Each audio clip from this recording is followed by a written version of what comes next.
Hello friends, అందరికీ నమస్తే.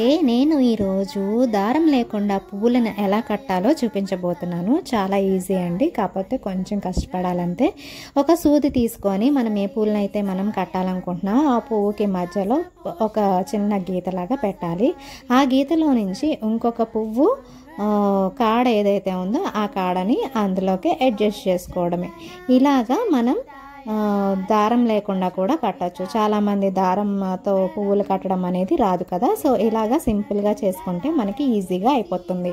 అంతేనండి. ఇలాగా ప్రతి దానికి ప్రతి కాడకి 1 by 1 మనం చిన్న గీతలాగా పెట్టుకొని ఇంకొక తొడమని తీసుకొచ్చి ఇందులోకి అడ్జస్ట్ చేసుకోవడమే.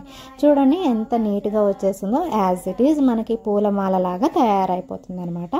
ఇలాగా ప్రతి పువ్వుని తీసుకొని మనం ఇందులో అడ్జస్ట్ చేసుకుంటూ ఉండాలి.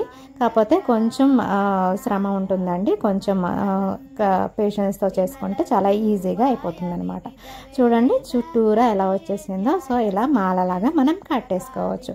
సో ఇలాగా కొంచెం కొంచెం మాలలా కట్టుకొని అన్నిటిని కలిపి ఒక మాలలాగా తయారు చేసుకున్నాము. ఇది మన వెంకటేశ్వర స్వామికి అలంకరించుకుంటే చాలా బాగుంటుంది కదా. నేనైతే వెంకటేశ్వర స్వామికి అలంకరించేస్తాను. సో ఈ వీడియో మీకు ఎలా ఉంది, నచ్చిందా? నచ్చితే నా వీడియోని సబ్స్క్రైబ్ చేసుకోండి, నా ఛానల్ని సబ్స్క్రైబ్ చేసుకోండి. Thank you so much for watching.